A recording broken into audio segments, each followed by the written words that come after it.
itu ayam juga bisa.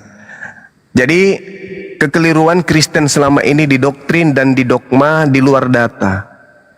Datanya jelas, di Antioquia, bagian Turki, orang-orang pertama yang disebut Kristen itu pengikut dan murid Paulus. Itu dulu, ya nih, camkan itu, masukkan ke dalam otak, ya. Sedangkan Yesus selama 33 tahun di atas muka bumi, murid-muridnya tidak pernah disebut Karisteng. Yang disebut Karisteng, Saudara Yani, itu adalah orang-orang di Antioquia yang tadinya menganggap Paulus dewa, Hermes yang nusul inkarnasi menjadi Paulus. Itulah murid-muridnya yang pertama kali disebut Karisteng. Jadi jangan kau tambah-tambahi di luar data, nggak bagus. Nah, Terus untuk apa Bang Juma ngurusin itu, untuk apa aku tanya? Supaya orang Indonesia khususnya Islam tidak tertipu dengan agama Karisteng, paham?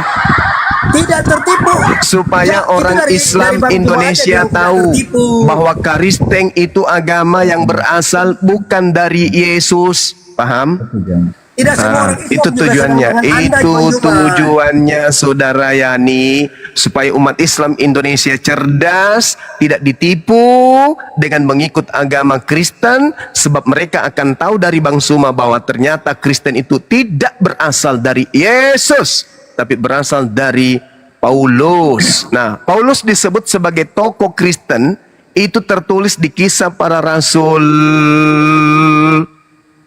Kisah Para Rasul 24 nomor 5. Jadi tokoh Paulus ini disebut Kristen, kemudian di dalam kitab saudara di Kisah Para Rasul 24 nomor 5. Ini data ya, Saudara Yani ya. Masukkan ke otakmu supaya kamu sehat. Arti, Ya, silakan. telah nyata kepada kami bahwa orang ini adalah penyakit sampar. Orang yang menimbulkan kekacauan di antara semua orang Yahudi di seluruh dunia yang beradab, dan bahwa ia adalah seorang tokoh dari sekte orang Nasrani. Kenapa emang dengan ayat itu? Ya, itu bukti. Paulus adalah tokoh. Dialah pendiri agama Kristen. Oke ya. Sampai sini paham ya Yani, khususnya Yani nih. Ini Yani fisiknya jadi dewasa tapi otaknya masih anak TK. Jadi Kisah Bang Para Juma, Rasul. itu Kristen apa sih artinya Kristen, Bang Juma? Saya tidak ada urusan dengan tipu-tipuan. Saya hanya berurusan dengan data. Asal usul Karisteng. Mau Karisteng kau tanya, kau artikan Karisteng artinya pengikut bom-bom. Saya tidak ada urusan dengan itu. Yang saya kasih data bahwa pertama Kristen disebut itu pengikutnya Paulus di Antioquia, Turki. Yesus tidak pernah ke situ. Yesus juga tidak pernah menyuruh Paulus sebagai muridnya. Paulus tidak pernah dipilih jadi murid. Oke, paham ya? Dan Yesus tidak pernah kemudian memberikan 13 buku kepada Paulus. Paham itu?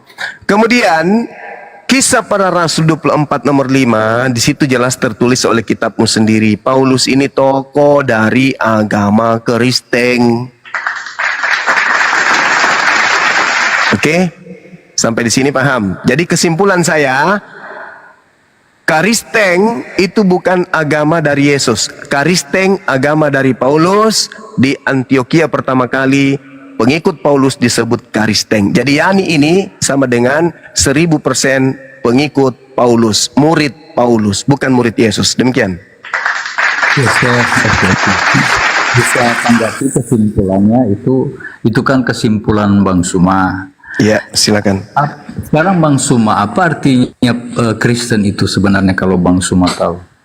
Kalau kita lihat pengertiannya, pengertian dari Kristen itu adalah pengikut Kristus. 1 Korintus 1 nomor 11, jadilah teladanku sebab aku ini juga adalah Kristus. Kata siapa? Kata Paulus. Jadi Paulus mengaku Kristus. Bahkan, sabar bang. Bahkan Paulus bukan hanya mengaku Kristus, Paulus juga mengaku Bapa. Akulah yang menjadi Bapa di dalam Yesus Kristus. Berarti Paulus dengan kata lain yang disinggung oleh Yesus dalam Yohanes 8:44, iblislah yang menjadi bapakmu. Siapa itu? Siapa yang pernah menjadi bapak bagi orang yang membunuh Yesus? Paul. Itu ya nih belajarnya ya nih ya. Ya, tadi Anda katakan Kristen adalah pengikut Yesus. Pertanyaan saya, 12 murid Yesus itu pengikut Kristus atau bukan? Pengikut Yesus, pengikut Al-Masih. Oke. Ya, tadi Anda katakan Kristen artinya pengikut Yesus. Nah, Oke. sekarang pertanyaan saya, apakah 12 murid Yesus itu adalah bukan pengikut Yesus? Salah, bukan pengikut Yesus, pengikut Kristus. Kristen pengikut Kristus katanya. Itu klaim dari Kristen. Sekarang yang disebut pengikut Yesus adalah dia yang mendengarkan suara Yesus. Apakah Kristen mendengar suara Yesus? Enggak. Enggak pernah orang Kristen mendengar suara Yesus, enggak pernah. Ya, sama juga apa orang Islam mendengar langsung apa kata Nabi Muhammad kan tidak Alhamdulillah, demikian juga. umat Islam itu adalah umat yang diwariskan kitab suci dari baginda Rasulullah Muhammad sallallahu alaihi wasallam. Umat Islam adalah umat yang diwariskan sebuah dinul, sebuah agama. Innad dina indallahil Islam. Disebutkan langsung dari kitabnya. Oke, jadi nggak ada masalah. Di Islam itu nggak ada masalah. Nah, sekarang yang bermasalah ini, Karisteng. Karisteng ini tidak berasal dari Yesus, tapi Karisteng ngaku-ngaku pengikut. Berarti serigala nyamar domba.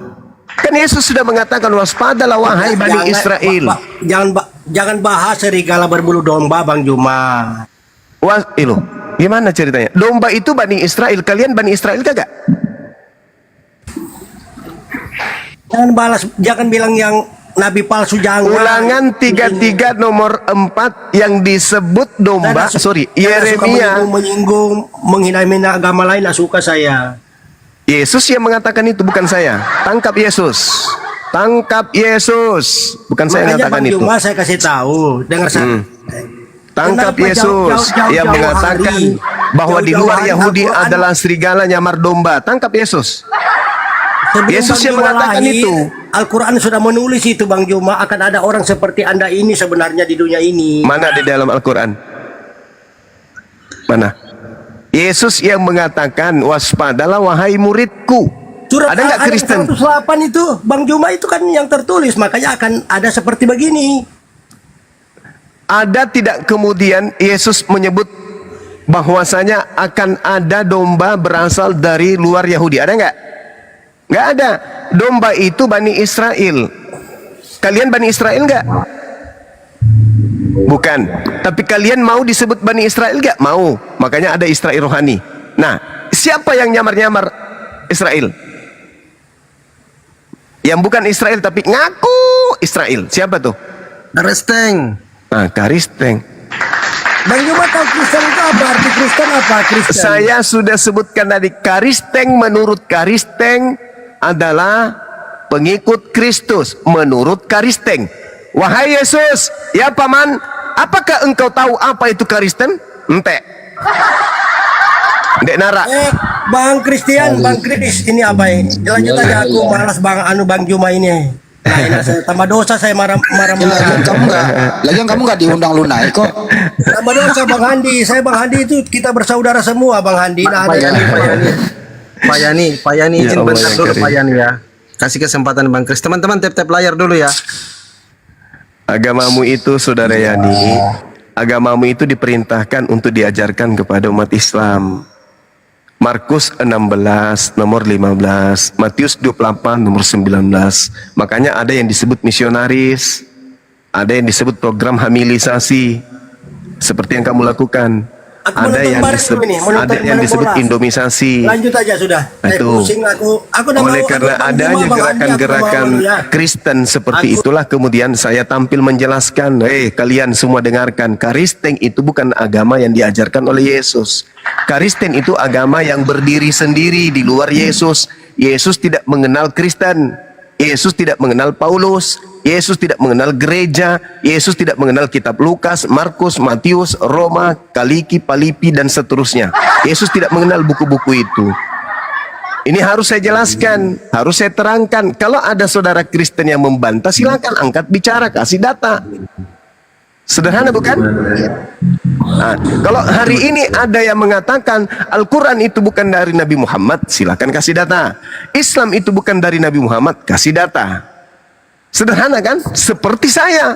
Ketika saya mengatakan Kristen bukan dari Yesus, saya kasih data. Yang membantah, silakan kasih data. Kalau tidak ada data, ya memalukan Anda sendiri. Mending aku seperti Yani tadi, daripada saya emosi, mending saya pergi gereja seperti biasa, telunjuk, celat, plop, nah, jilat. Nah, kan gitu.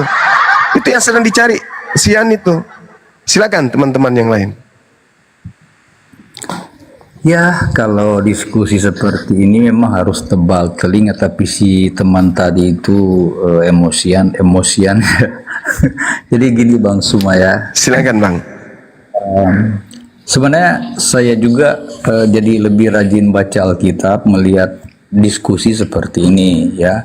Jadi untuk menyimpulkan tentang murid Yesus dan Yesus pengikut murid Yesus itu Kristen itu bukan murid Yesus ya. Kalau Yesus sendiri yang menyuruh murid-muridnya sampaikan Injil Kerajaan Allah ke seluruh dunia, itu kan perintah Yesus. Nah, jadi kalau mereka diperintah dan diberi Roh Kudus dijanjikan oleh Yesus untuk diberikan kepada muridnya, sehingga mereka memiliki keberanian dan segala kesanggupan diberikan oleh Roh Kudus untuk mereka kabarkan Injil. Ya, kalau semula mereka penakut, Roh Kudus memberikan kemampuan menjadi berani dan diberikan kesanggupan untuk berbahasa lain. Nah, jadi artinya Injil Kerajaan itu bukan untuk di Israel saja, untuk murid Yesus saja. Makanya kita ini berkelanjutan dari sejarah misionaris mereka, sehingga sampai ke Indonesia. Entah seperti bagaimana caranya, yang penting kita jadi Kristen karena dilanjutkan oleh murid-murid Yesus dan murid-murid yang lain, turun-temurun seperti itu. Jadi kalau kehendak Allah untuk kabarkan Injil ini, kita tidak bisa blok apapun dalil-dalil manusia di dunia, tidak bisa memblok, menahan. Ikutilah dia jalan yang lurus ya. Yesus katakan, ikutlah aku. Jadi kalau Yesus memerintahkan kabarkan Injil Kerajaan Allah, kita ini sebagai orang Kristen memang wajib. Diterima oleh siapa atau oleh siapa-siapa atau tidak, ya terserah mereka, kita hanya kabarkan. Demikian juga ketika kalian mengajar orang dengan kitab dari Al-Quran, ya itu juga tidak ada masalah. Itu siapa saja boleh menerima, bisa juga menolak. Ya, terserah siapa yang mendengarkan. Saya juga tertarik membaca Al-Quran, tetapi saya tidak akan mengimani seperti yang Anda imani, karena di situ dikatakan ikutlah dia jalan yang lurus, yaitu Isa. Yesus katakan ikutlah aku. Nah, makanya saya jadi pengikut Kristus, saya jadi Kristen. Nah, itulah bedanya kita. Oke, baik. Jadi kalau berbicara mengenai jalan lurus, jalan yang ditunjukkan Yesus, jalan yang ditunjukkan Nabi Isa, finishnya adalah Allah. Rambu-rambu yang ada di tengah jalan menuju kepada finish itu adalah hukum-hukum ibadah, hukum-hukum muamalah, hukum syariat. Jadi bukan justru menyembah kepada jalan, tapi harus sampai kepada tujuan.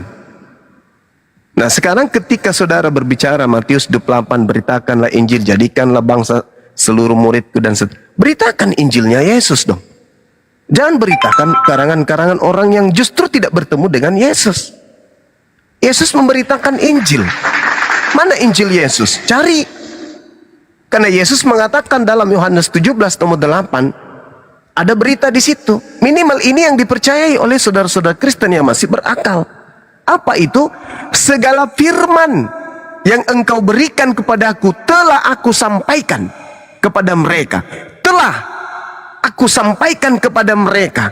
Berarti ada firman yang diterima oleh murid, Dan setelah firman semuanya yang dari Yesus mereka terima, ending dari imannya adalah Yesus utusan Tuhan.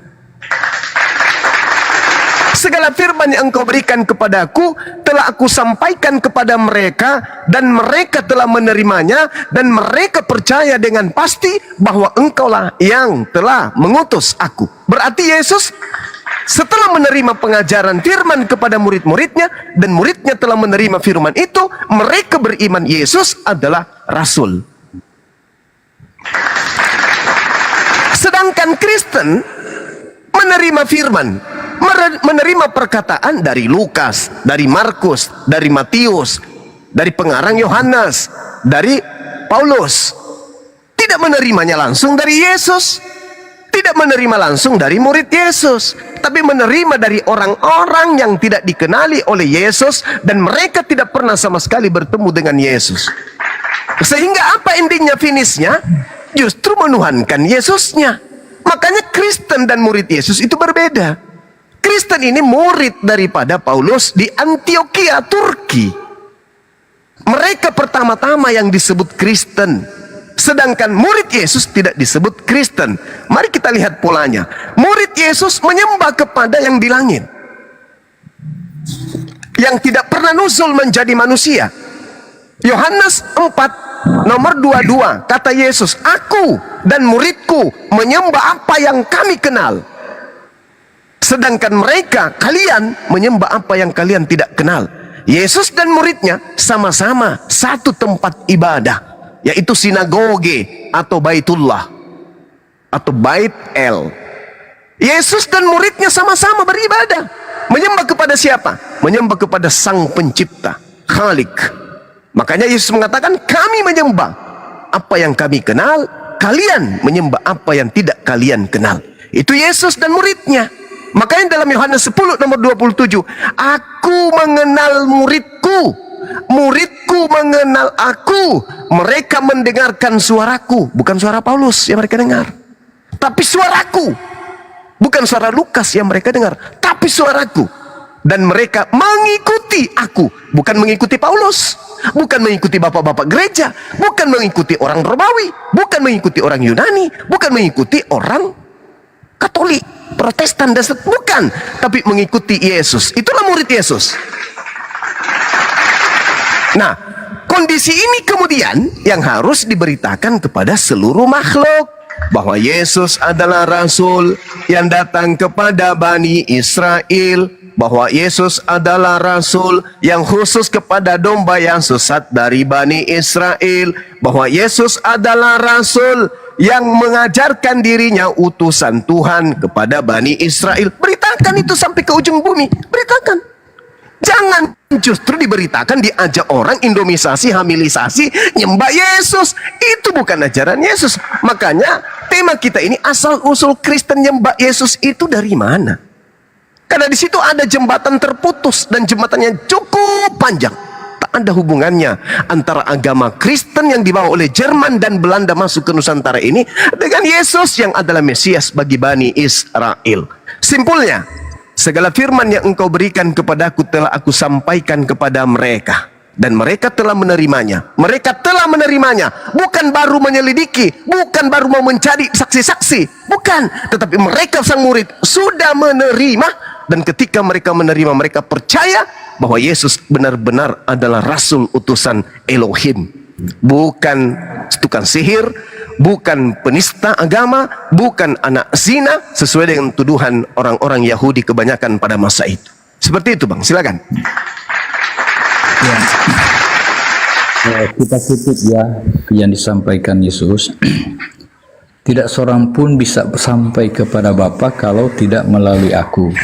Dan ketika Anda mengakui bahwa Yesus adalah utusan, Yesus juga mengajar demikian. Kalau kamu berdoa, mintalah dalam namaku. Jika kamu mau meminta sesuatu kepada Bapa, mintalah dalam namaku.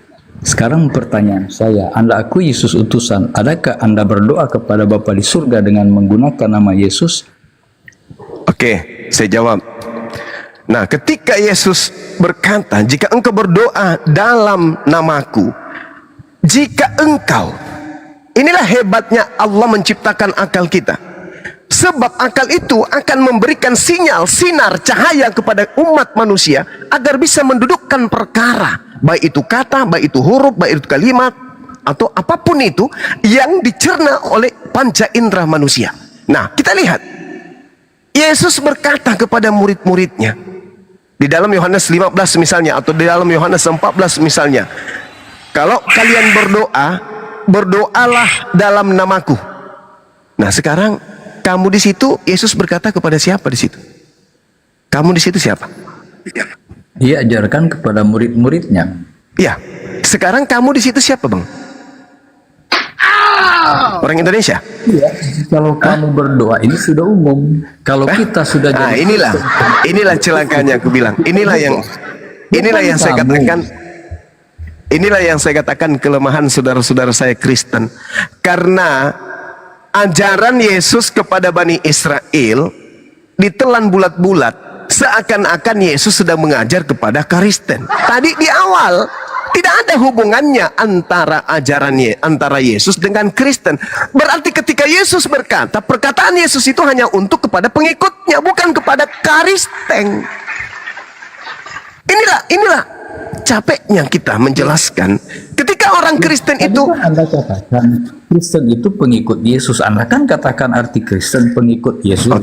Oke, mari saya lihat kepada Anda. Ketika Yesus berkata, aku diutus hanya kepada domba yang sesat dari umat Israel, apakah perkataan Yesus itu Anda ikuti? Saya ikuti perkataan itu. Berarti Yesus hanya untuk, apakah orang Israel menerima dia sebagai utusan? Anda sudah mulai antikristus. Israel menerima dia sebagai utusan. Tak urus. Yang penting Yesus mengatakan, aku diutus hanya kepada domba yang sesat dari umat Israel. Anda percaya? Anda ikuti ajaran itu? Kenapa mereka bunuh dia? Kenapa mereka bunuh dia? Tidak urus. Mau dibunuh, mau dicapcai, mau disayur kangkung, terserah. Yesus mengaku, aku diutus hanya kepada domba yang sesat dari umat Israel. Anda ikuti tidak ucapan Yesus ini? Iya, karena dia ditolak di sana, makanya kita ini diberi anugerah menerima mendapat bagian keselamatan. Coba lihat. Inilah yang saya katakan klaim sepihak. Jangan salahkan Bang Suma yang mengatakan. Nah, sekarang di mana Yesus mengatakan aku diutus kepada seluruh umat manusia?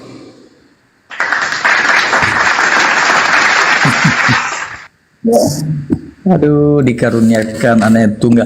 Jadi Yesus ini ada banyak ayatnya. Dia untuk manusia, bukan hanya untuk orang Yahudi saja. Itu klaim Anda. Berarti Anda anti terhadap Yesus. Yesus yang berkata, aku diutus hanya kepada domba yang sesat dari umat Israel. Kalau Anda mengaku Anda bukan Bani Israel, tapi Anda mengaku Yesus diutus untuk Anda, berarti Anda anti Kristus. Anda tidak beriman, tidak percaya kepada ucapan Yesus. Kalau kami umat Islam percaya. Wa isqala Isa bin Maryam, ya Bani Israel, inni Rasulullahi ilaikum. Umat Islam seluruh dunia beriman Allah mengutus seorang nabi lahir tanpa ayah dari seorang perawan bernama Maryam, spesial untuk Bani Israel. Kami beriman. Subhanallah. Sejalan tidak iman kami dengan niat pengajaran Yesus? Sejalan tidak? Yesus ketika berkata, aku diutus hanya kepada domba yang sesat dari umat Israel. Sejalan tidak? Sejalan. Lalu Kristen ini penumpang dari mana?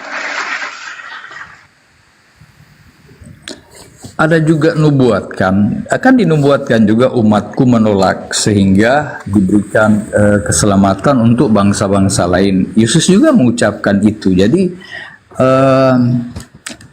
ketika memang tujuannya untuk menyelamatkan orang Israel, tetapi mereka menolak, seperti di Nazaret ya. Yesus ditolak di Nazaret ya, itu kan masih di Israel juga.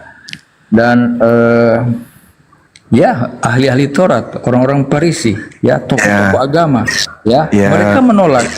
Nah, jadi karena mereka menolak, ya, makanya Yesus itu menyuruh murid-muridnya kabarkan Injil ke bangsa lain. Jadi artinya Yesus menyelamatkan bukan hanya untuk orang Israel saja, tapi semua manusia. Berarti Anda di dunia. membantah ucapan Yesus. Yesusnya berkata, aku diutus hanya kepada domba yang sesat dari umat Israel. Bahkan Lukas sendiri mengatakan di dalam Kisah Para Rasul 13:23, seperti yang telah dijanjikan dari Elohim kepada Bani Israel, Dia telah membangkitkan juru selamat bagi mereka, yaitu Yesus.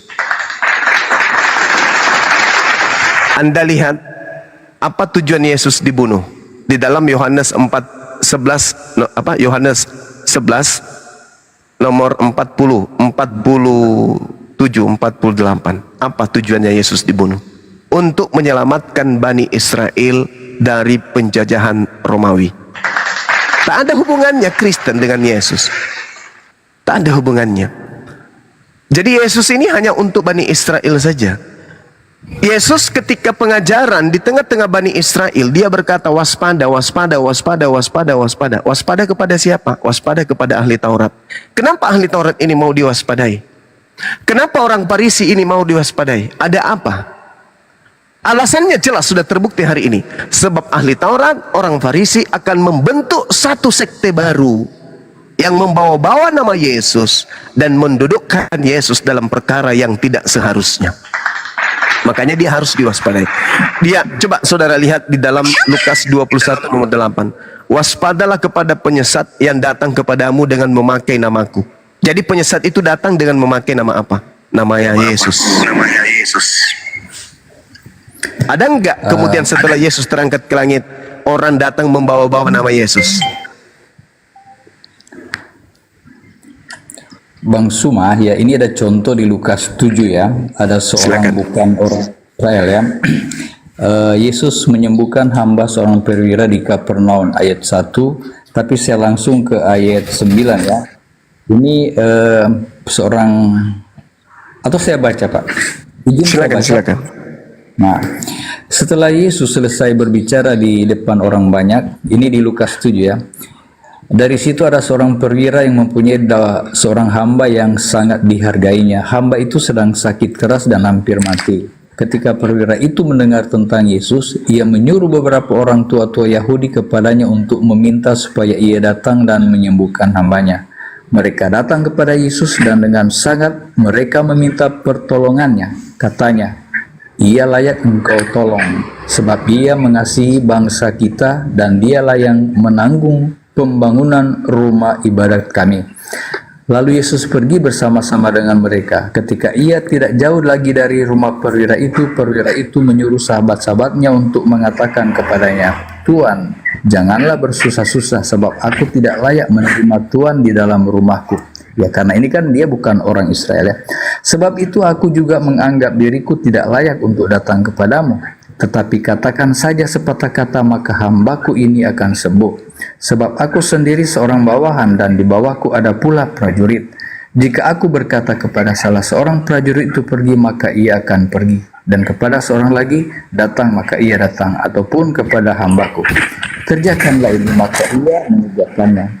Setelah Yesus mendengar perkataan itu, ia heran akan dia dan sambil berpaling kepada orang banyak yang mengikuti dia, ia berkata, aku berkata kepadamu, iman sebesar ini tidak pernah aku jumpai sekalipun di antara orang Israel.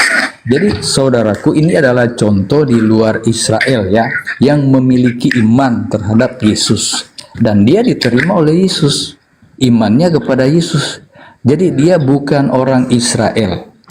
Nah kemudian dan setelah orang-orang disuruh itu kembali ke rumah, didapatinya lah hamba itu telah kembali sehat. Jadi ketika Yesus menyembuhkan orang ini ya, orang ini menjadi beriman kepada Yesus. Jadi Yesus tidak menolak orang di luar Israel. Itu contoh ya. Ada beberapa contoh sih yang di Alkitab tentang orang di luar Israel jadi beriman kepada Yesus.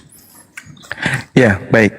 Kalau orang Kristen ya di luar Yahudi hidup sesama dengan Yesus, datang kepada Yesus, menyembah Yesus, Lalu kemudian sesaman Yesus ibadah hari Minggu, sesaman Yesus mereka makan babi, sesaman Yesus mereka tidak bersunat, sesaman Yesus merasulkan Paulus, sesaman Yesus punya Bible perjanjian baru. Yesus katakan apa kepada mereka? Siapa ini? Tapi kalau orang Kristen, bukan karena Kristen, tetapi dia adalah orang di luar Yahudi, datang kepada Yesus meminta untuk diobati, Yesus obatin. Yesus obatin. Yesus sembuhkan. Kalau dia bersungguh-sungguh percaya kepada Yesus, disembuhkan. Tapi ini kita sedang berbicara bukan status Yesus sebagai tabib. Bukan. Ini kita sedang berbicara skala prioritas agama Kristen. Nyembah Yesus, merasulkan Paulus, ibadah Minggu, makan babi, tidak bersunat, itu yang sedang kita bahas. Kalau yang kayak begini-begini mah saya tamat, Bang. Bahkan ada seorang wanita Samaria datang, apa yang dikatakan? Disembuhkan, tapi dijuluki apa? Anjing, kan? Yesus itu mengobati siapapun. Semisal saya diutus sebagai dokter, kemudian ke Papua, di tengah perjalanan di Bandara Hasanuddin Makassar ada orang pingsan, saya sebagai dokter wajib mengobati dia. Itu sumpah sebagai dokter, harus saya obati. Yesus yang diberi mujizat untuk menyembuhkan, wajib menyembuhkan orang yang sakit, terlepas dia orang Yahudi, orang Israel, orang apapun itu, kalau sakit butuh dia sembuh. Tapi terkait dengan utusan dia sebagai utusan, maka Yesus spesial hanya untuk Bani Israel saja. Kalau Anda jeli melihat di dalam pengakuan Yesus, contoh misalnya di dalam Matius 5, jangan kamu menyangka bahwa aku datang untuk meniadakan hukum Taurat dan kitab para nabi. Aku datang bukan untuk meniadakannya, melainkan untuk menggenapi. Menggenapi apa? Menggenapi kitabnya orang Yahudi. Kitabnya orang Yahudi, sekumpulan kitabnya orang Yahudi, ini untuk siapa? Contoh Taurat. Itu untuk siapa Taurat itu? Untuk Bani Israel, untuk orang Yahudi. Berarti ketika Yesus datang menggenapi Taurat, berarti Yesus hanya untuk datang kepada pengikut atau penganut hukum Taurat. Apa hubungannya dengan kita Kristen? Tidak ada hubungannya. Yesus datang untuk menggenapi kitab-kitab para nabinya Yahudi. Tidak datang untuk kitab Lukas, tidak datang untuk kitab Roma. Bukan. Yesus datang untuk penggenapan kitabnya orang Yahudi. Itu nggak bisa kita bantah. Jadi kalau Anda hanya membawa Lukas 7 ini, di situ tidak ada kaitannya dengan pengutusan Yesus. Tidak ada hubungannya. Ini hanya terkait dengan pengobatan saja. Ada orang sakit diobatin. Itu kan berhubungan dengan iman, ya. Jadi makanya Paulus sering katakan iman tanpa perbuatan pada hakikatnya mati.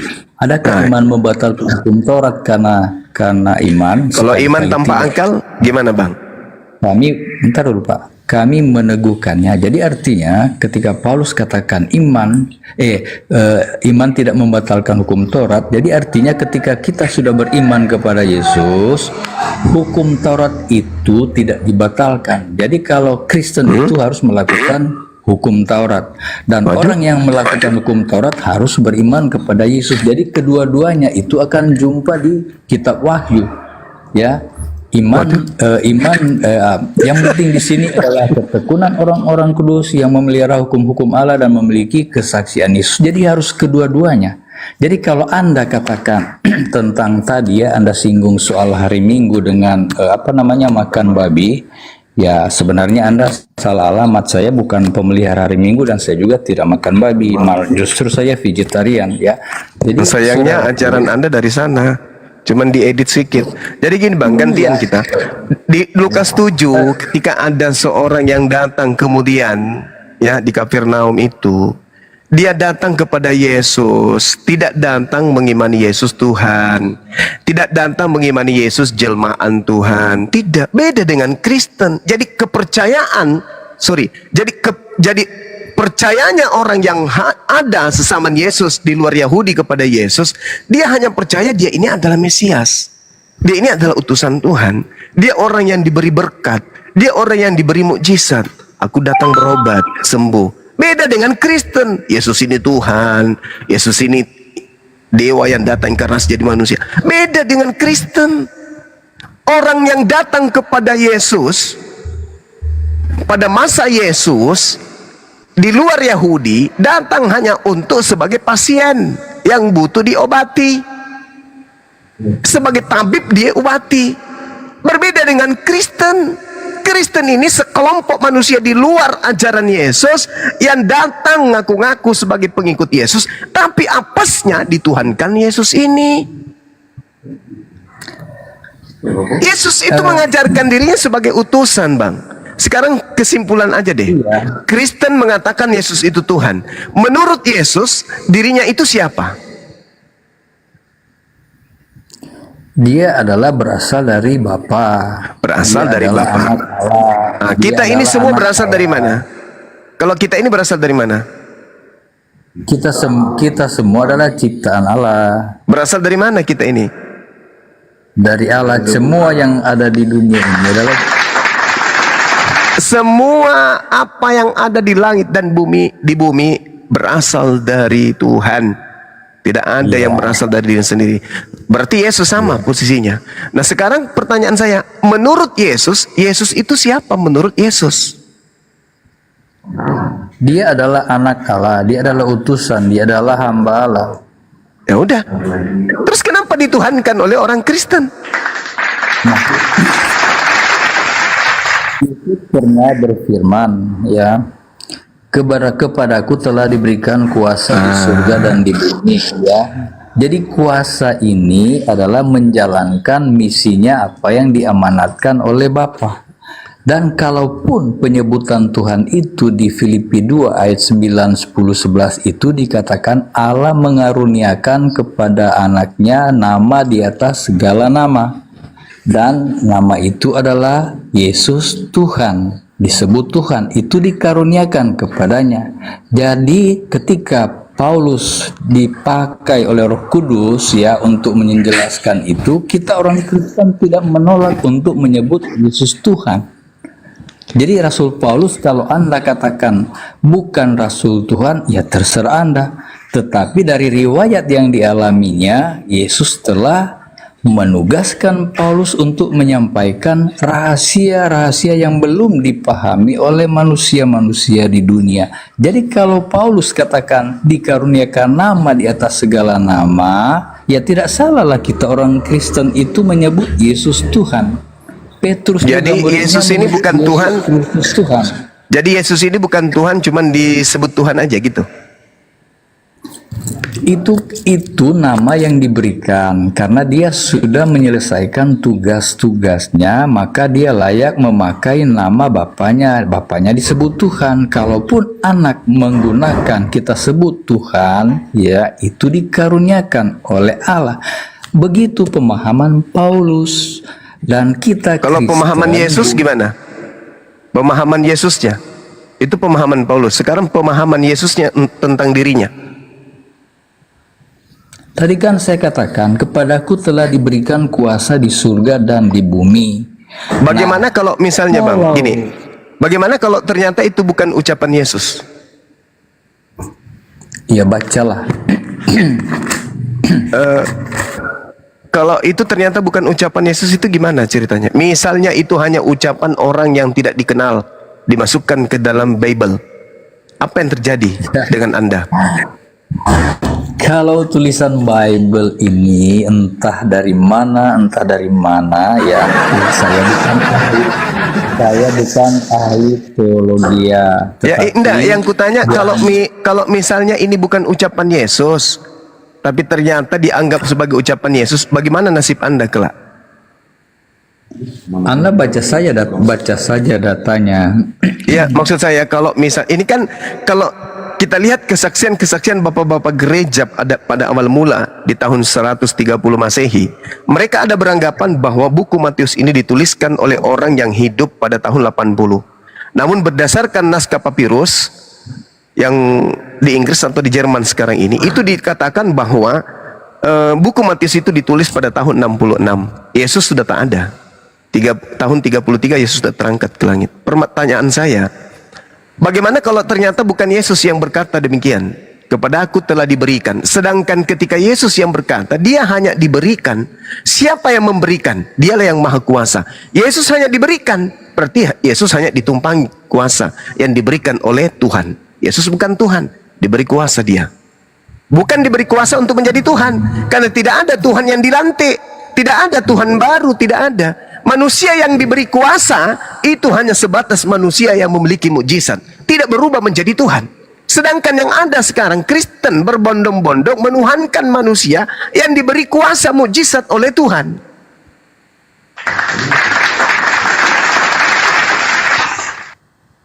Kalau Yesus kemudian teriak, "Akulah Tuhan, tiada Tuhan selain aku." Apakah kemudian menggagalkan dirinya sebagai anak manusia? Tidak.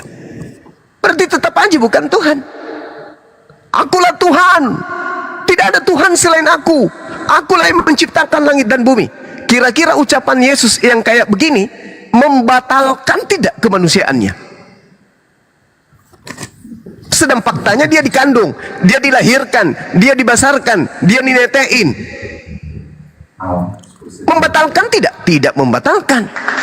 Ya, apalagi kalau hanya dituliskan kepada aku diberi kuasa, tidak berpengaruh kepada kemanusiaannya. Yesus tetap aja manusia.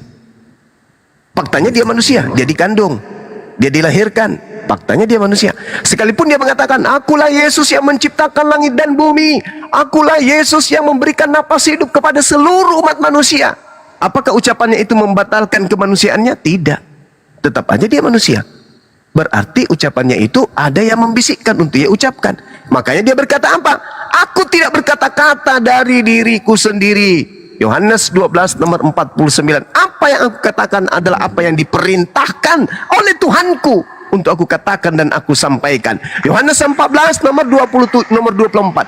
Firman yang kau dengar yang keluar dari mulutku itu bukan dari diriku sendiri, tetapi dari Dia, Tuhanku yang telah mengutus aku. Jadi sekali lagi, Yesus berkata misalnya, "Akulah Tuhan pencipta langit dan bumi, tiada Tuhan selain aku, sembahlah aku." Itu tidak akan merubah kedudukan Yesus sebagai manusia. Kenapa dia mengatakan itu? Karena dia ada yang membisikkan padanya. Siapa? Roh Kudus. Yesus, ya paman, katakan kepada mereka, "Engkaulah Tuhan, tak ada Tuhan selain engkau." Yesus katakan, "Akulah Tuhan, tidak ada Tuhan selain aku." Habis itu dia berkata, "Ucapanku barusan itu bukan dari aku loh, tapi dari Bapakku yang telah mengutus aku, memerintahkan aku untuk mengucapkan itu." Selesai. Di mana Yesus mengatakan itu? Yohanes 12:49. "Aku Yesus tidak berkata-kata loh dari diriku sendiri. Apa yang aku katakan, pada aku diberi kuasa. Akulah terang dunia, akulah Alfa, akulah Omega." Itu semua diperintahkan oleh Tuhanku untuk aku katakan, aku sampaikan. Berarti kamu bukan Tuhan? Bukan. Yang Tuhan itu yang mengutus aku. Gitu loh. Makanya Yesus perintahkan, "Kasihilah Tuhanmu dengan akal budi, bukan dengan dogma dan doktrin." Demikian, silakan. Ya. Jadi memang kalau bicara logika atau akal budi ya, Yesus itu ya kita hanya bisa terima dengan iman ya. Iman kadangkala bertentangan dengan logika. Jadi ketika Yesus dikatakan anak Maria, ya orang katakan dia bukan Tuhan. Yaitu berdasarkan logika, karena memang benar demikian. Masa anakku kok Tuhanku? Tidak mungkin. Tapi kalau bicara iman, kita menerima Yesus dari iman kita. Kita menerima berdasarkan iman kami bahwa memang Yesus pernah lahir, mati, dan bangkit. Jadi kalau mengenai Paulus yang ditugaskan oleh Yesus itu berarti disahkan oleh Yesus. Jadi kami percaya apa yang diucapkannya karena dia bertobat, dibaptis, dan menerima Roh Kudus. Jadi ketika kami membaca tulisan Paulus yang berisi banyak nasihat, bagaimana Kristen harus hidup supaya selamat, supaya sempurna, kudus, dan meninggalkan dosa, itu adalah tulisan-tulisan Paulus yang mengajar kami supaya kita bisa diselamatkan. Dan makanya kalau Paulus mendapatkan hikmah atau pernah ketemu dengan Yesus dan dikatakan tentang sesuatu karunia itu bahwa Yesus itu menyandang nama di atas segala nama adalah Tuhan, ya kami menerima karena kami tahu Paulus itu disuruh Yesus. Jadi apa yang ditulisnya itu kami percaya dari Roh Kudus lah yang membuat Paulus menulis tulisan yang begitu banyak. Jadi kalau kami Kristen sebenarnya mengatakan Yesus Tuhan, itu adalah urusan kami. Kalau Anda menolak dan mengatakan Kristen salah mentuhankan Yesus, ya terserah kalian. Nggak usah pusing atau urus dengan urusan Kristen yang mentuhankan Yesus. Karena Kristen punya dasar berdasarkan Alkitab. Ini kitab kami. Kami tidak bisa juga menafsir kitab kalian. Kita harus menghormati, ya, menghargai. Saya juga tidak memaksa orang Islam untuk mempercayai Yesus Tuhan. Karena itu urusannya orang Islam. Jadi marilah kita sebagai warga negara Indonesia dengan yang baik, ya, agamamu agamamu, agamaku agamaku. Jadi kita tidak usah urusan agama orang lain. Keyakinan orang lain tidak usah kita campur-campur. Begitu saudara, jadi supaya kita rukun-rukun, ya. Oke, baik. Jadi seorang yang memiliki narkoba ditangkap oleh polisi. Kenapa saya ditangkap, Bang? Ini kan narkoba saya, suka-suka saya. Ditampar sama polisi, gedebek. Kalau narkoba yang kau punya 1 kilo itu kau telan sendiri, ya urusanmu, EGP dengan itu. Masalahnya narkoba kau itu kau jajakan ke orang lain, cuplis. Makanya kau ditangkap. Makanya polisi mengatakan waspadalah kepada si fulan. Kenapa? Dia itu pengedar narkoba. Nah, kalau Anda mengatakan ini iman kami, ini Tuhan kami, ini pola kami, ini agama kami, ya derita Anda. Masalahnya agama Anda yang tidak ada hubungannya dengan Yesus itu diajarkan kepada generasi Islam secara terstruktur, terencana, dan masif. Secara lembaga diajarkan agama Kristen yang tidak nyambung ke Yesus ini kepada kami. Kan tadi ada beritanya, beritakanlah Injil kepada seluruh makhluk. Umat Islam makhluk atau bukan? Makhluk, berarti harus diberitakan Injil kepada umat Islam. Terbukti tidak? Terbukti. Hamilisasi, Indomisasi, Kristenisasi, itu terbukti. Jadikanlah seluruh bangsa menjadi muridku. Orang Islam di Indonesia ini berbangsa enggak? Berbangsa. Harus dijadikan. Ya, perintah, jadikan. Kalau tidak dijadikan, Anda berdosa. Karena itu perintah. Di dalam Bible kalau ada perintah tidak dilaksanakan berarti melanggar perintah. Melanggar perintah mewariskan dosa kepada keturunan. Nah, jadikanlah seluruh bangsa jadi muridku. Jadikanlah bangsa Indonesia menjadi Kristen. Itu intinya. Terus kami mau diam saja? Oh, tidak bisa, tidak bisa. Jadi ketika Anda mengatakan bahwa iman kepada Yesus Kristus itu tidak bisa kemudian dengan akal, wah bahaya ini. Iman tanpa akal itu namanya gila. Iman tanpa akal namanya gila, Bang. Bagaimana saya tidak mengatakan gila? Sabar dulu. Bagaimana saya tidak mengatakan gila? Orang yang mengatakan seekor sapi itu adalah ayam dan ngotot, itu orang gila. Bang Suma, ya Paman, aku punya ayam loh. Oh, gagal kali gak tanduknya. Mana pula ada ayam bertanduk? Ini tengoklah. Itu bukan ayam, Cak Ayu. Itu sapi. Enggak dong. Ini adalah ayam. Sapi itu. Enggak. Ini ayam. Mau kayak manapun. Pokoknya ini ayam. Iya. Kalau kamu sendiri yang memahami itu ya silakan. Masalahnya kamu ajak ke orang-orang anak-anak TK. Ayo anak-anak berbaris. Ya kakak. Ini apa namanya?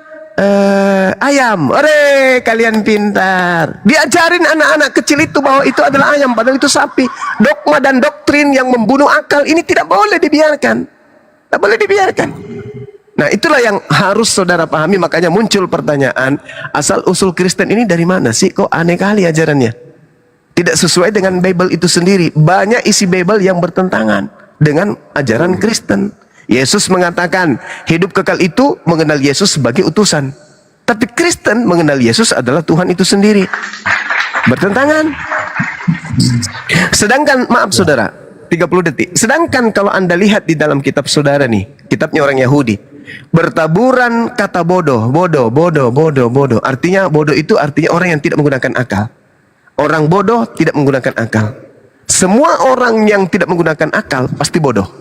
Sedangkan di dalam Bible, kitabnya orang Yahudi mengutuk orang bodoh. Sesungguhnya orang bodoh dibunuh oleh sakit hatinya dan orang bebal dimatikan oleh iri hatinya. Orang bodoh tidak akan mengetahui dan orang bebal tidak akan mengerti hal itu. Orang bijak menyimpan pengetahuan, tetapi mulut orang bodoh adalah kebinasaan yang mengancam. Amsal 10 nomor 14. Orang bodoh sama dengan orang yang tidak menggunakan akal. Nah, sedangkan Anda mengatakan untuk memahami agama Kristen tidak boleh pakai akal. Lalu pakai apa? Sedangkan kalau tidak, loh, iman itu tidak bisa kita sampai pada levelnya kalau tidak akal. Iman itu berasal dari kata yukminu, amana, yang berarti percaya yang dibenarkan oleh akal. Jadi kalau ada orang mengaku beriman tapi tidak berasal dari akal, itu bukan beriman, itu cuman percaya, hanya yakin-yakin aja, bukan iman. Iman itu adalah intisari dari akal. Itu disebut iman. Makanya kata iman ini hanya ada di Al-Quran, tidak ada di Bible. Nanti di Indonesia baru menggunakan istilah iman juga ikut-ikutan dengan Islam. Karena itu tadi kristenisasi, indomisasi. Sebenarnya tidak ada kata iman di Bible, nggak ada. Hanya ada di Al-Quran kata iman itu. Demikian. Jadi saudaraku, kalau kita Kristen itu, iman itu punya definisi yang bunyinya demikian. Iman adalah dasar dari segala sesuatu yang kita harapkan dan bukti dari segala sesuatu yang tidak kita lihat. Jadi kalau seharusnya bukti itu yang kelihatan kan. Nah, tetapi imannya orang Kristen itu mengimani memang sesuatu yang belum kelihatan, tapi kita percaya setelah kita mendengar. Iman bertumbuh dari mendengar. Jadi ketika kita membaca, memperhatikan kitab-kitab ya, kita mengimani karena kita melihat tulisan-tulisan yang ditulis oleh pesuruh-pesuruh Allah. Jadi sekarang bangga enggak Bang Suma ketika di komal-komal Anda ya ada orang-orang Kristen, anak-anak muda Kristen yang pengetahuannya masih dangkal, kemudian saya lihat menjadi pengikut, menjadi Muslim karena ajaran Anda. Anda telah berhasil menjadikan mereka jadi Islam, dan orang Kristen tidak keberatan karena memiliki agama itu adalah pilihan. Tetapi hak yang paling asasi di kehidupan manusia adalah memiliki keyakinan, karena itu menyangkut surga atau neraka. Kalau yang lain-lain hanya tambahan. Hak paling asasi ini kita memiliki iman dan memiliki agama.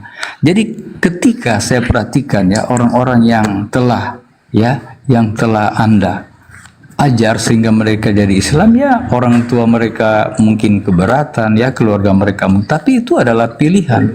Kami Kristen itu ya tidak tidak campur urusan kalian, dia mau jadi Muslim kami tidak keberatan, tapi itu kan Anda juga menggunakan trik-trik Islamisasi kan dengan cara kalian, tapi itu tidak masalah ya, itu pilihannya kok. Anak-anak yang sudah bergabung dengan ada saya lihat perempuan, laki-laki, anak-anak muda sudah menjadi Islam ya.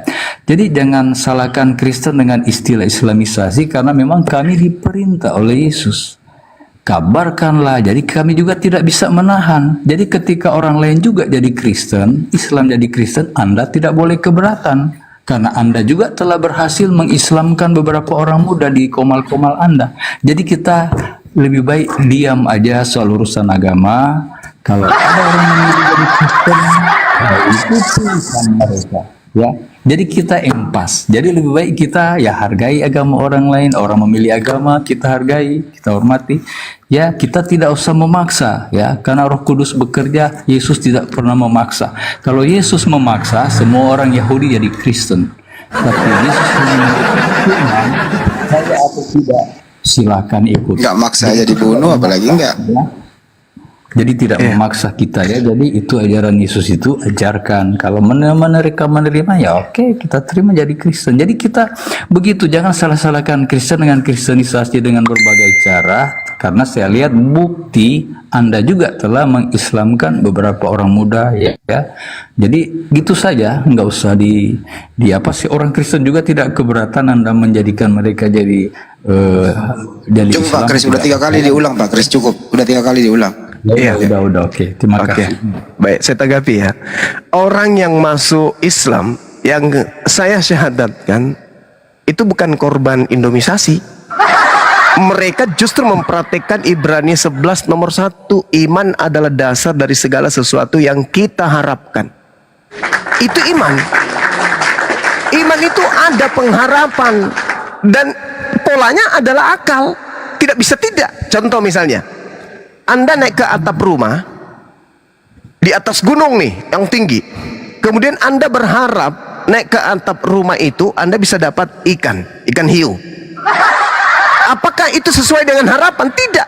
Jadi iman itu adalah dasar dari segala sesuatu yang kita harapkan. Mengharapkan sesuatu dengan pola akal. Bagaimana Anda bisa mengharapkan kemudian ada ikan hiu di atas atap yang ada di atas gunung? Nggak mungkin. Maka iman itu adalah sebuah harapan yang didasarkan atas asal akal, logika, rasio. Kemudian iman itu adalah bukti dari segala sesuatu yang tidak kita lihat. Itu adalah bukti dari segala sesuatu yang kita tidak lihat. Apa maksudnya? Kalau Kristen itu menuhankan Yesus karena terlihat, itu bukan iman, itu percaya. Sedangkan yang disebut iman itu adalah sesuatu yang tidak terlihat. Dikatakan asyhadu Allah ilaha illallah. Aku bersaksi bahwa yang tidak terlihat ini, hakikat yang tidak terlihat ini adalah pencipta langit dan bumi. Itu baru iman. Karena kita mempersaksikan sebuah bukti yang empiris, absolut, bahwasanya iman kita bersaksi tiada Tuhan selain Allah. Mana Allah? Buka mata sampai kuping tak dilihat Allah itu. Tetapi buktinya adalah alam semesta ini dicipta oleh yang maha kuasa. Meskipun yang maha kuasa itu kita tidak lihat, tetapi bukti daripada keadaan, dialah yang menciptakan alam semesta ini.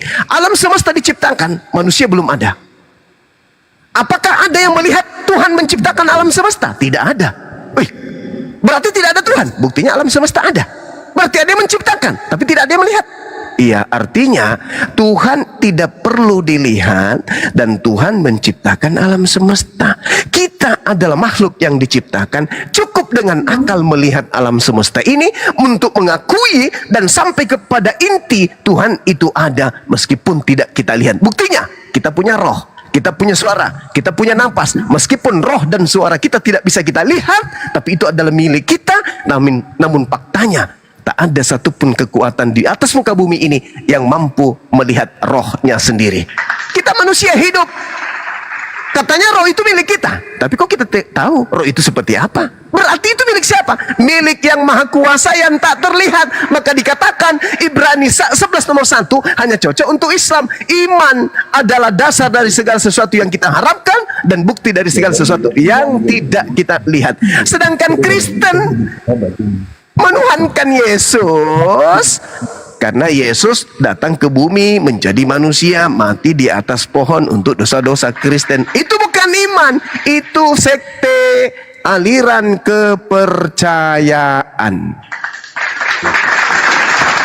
Nah, kemudian ketika saudara mengatakan jangan ada pemaksaan, saya tadi sudah menunjukkan, Bung, tak ada satupun ayat di dalam Al-Quran yang memerintahkan jadikanlah seluruh bangsa menjadi Islam. Tak ada. Jadikanlah seluruh bangsa menjadi pengikutku, Nabi Muhammad. Tak ada. Tapi di Kristen, jadikanlah seluruh bangsa. Ini pemaksaan atau bukan sih?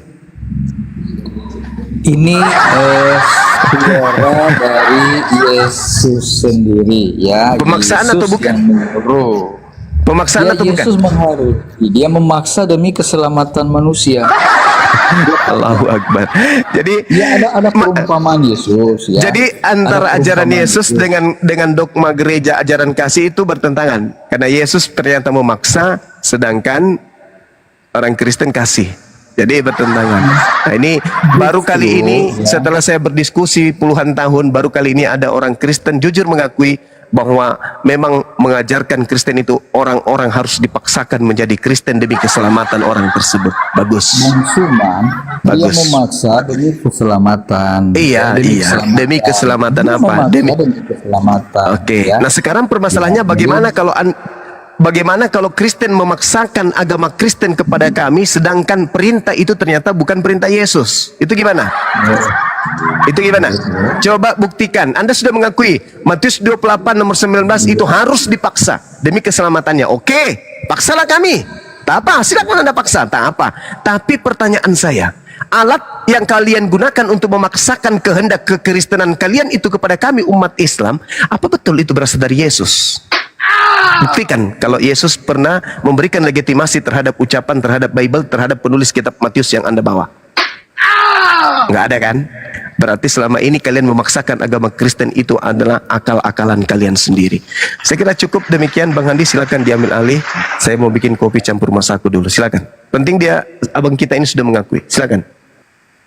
Iya, saya mengakui karena Yesus juga punya perumpamaan ya, berbicara tentang menyuruh hamba-hambanya untuk memanggil orang dalam satu